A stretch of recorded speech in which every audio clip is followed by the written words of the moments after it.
एक और अहम खबर, जेएनयू के साबिक तालिब इल्म उमर खालिद की जमानत अर्जी पर कल दिल्ली हाई कोर्ट में अहम समाअत हुई थी। इस दौरान उमर खालिद के जरिए महाराष्ट्र के अमरावती में की गई तकरीर को अदालत ने जबान के लिहाज से सख्त करार दिया।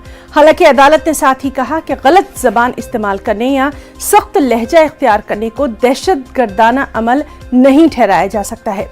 जस्टिस सिद्धार्थ मृदुल और जस्टिस रजनीश भटनागर की बेंच ने उमर खालिद की अर्जी पर समाअत करते हुए कहा कि तकरीर जारहाना और काबिल एतराज थी, इसे हतक की इज्जत तस्वुर किया जा सकता है लेकिन दहशतगर्दाना सरगर्मी नहीं ठहराया जा सकता।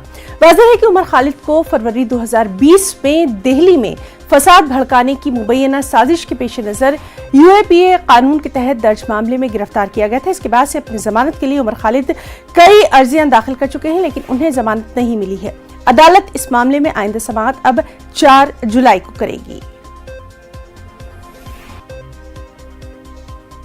दिल्ली से हमारे साथ मौजूद हैं सुशील पांडे। सुशील, उमर खालिद का मामला भी काफी अहम रहा है, क्या कुछ इसके लिए तफसीलात है और अदालत ने क्या कुछ कहा है वो भी जानना चाहेंगे। जी देखिए, साफ तौर से हिना उमर खालिद के मामले पर कल दिल्ली हाई कोर्ट में अहम सुनवाई हुई। हालांकि उनकी तरफ से कोर्ट में कई दलीलें दी गई और ये कहा गया कि सरकार के खिलाफ आवाज उठाना फिलहाल मौलिक अधिकारों के दायरे में आता है। सबसे महत्वपूर्ण बात, जिस तरह फिलहाल उमर खालिद पर आरोप लगाए गए और ये कहा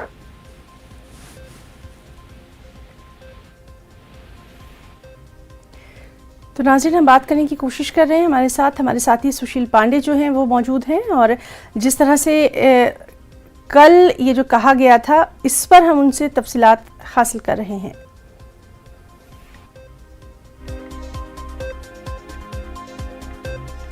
आपको बताएं कि जेएनयू के साबिक तालिब इल्म उमर खालिद की जमानत अर्जी पर कल दिल्ली हाई कोर्ट में अहम सुनवाई हुई थी।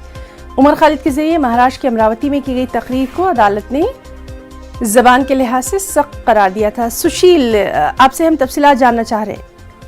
ये देखिए हिना, साफ तौर से उमर खालिद के मामले पर कल अहम सुनवाई हुई हाई कोर्ट में और जिस तरह उमर खालिद की तरफ से बयानबाजी की गई उसको फिलहाल उनके वकील की तरफ से कहा गया कि ये मौलिक अधिकार के तहत आता है कि वो सरकार के किसी भी नीति पर विरोध कर सकते हैं। हालांकि दिल्ली हाई कोर्ट ने उनके द्वारा कुछ और बयानों को लेकर आपत्ति दर्ज कराई और ये कहा कि जिस तरह फिलहाल उमर खालिद की तरफ से बयानबाजी की गई वो फिलहाल से राष्ट्र विरोधी है। लेकिन उनके वकील के द्वारा कहा गया है कि जिस मामले में कई ऐसे गवाह हैं जिन्होंने उमर खालिद के मामले में फिलहाल अपनी गवाही कोर्ट में दी है, जिसमें ये साबित होता है कि उमर खालिद इस मामले में सीधे रूप से इन्वॉल्व नहीं थे। बहरहाल कोर्ट ने इस पूरे मामले में दलीलें सुनी है। अभी उमर खालिद की तरफ से दलीलों को देना है। 25 जुलाई के लिए फिलहाल कोर्ट ने तारीख मुकर्रर की है। उमर खालिद की तरफ से ही अभी वकील दलील दे रहे हैं, क्योंकि कोर्ट की तरफ से कहा गया कि 4 दिन से ये मामला चल रहा है, लिहाजा इस मामले को और लंबा सुनने का पास समय नहीं है क्योंकि अदालत में छुट्टियां हो रही हैं। इसीलिए 25 तारीख की 25 जुलाई जो है लगातार इस अहम मामले से मुताल्लिक तमाम तर अपडेट हम अपने नाज़रीन को देते रहेंगे। आपका बहुत बहुत शुक्रिया तमाम तर तफसीलात के लिए।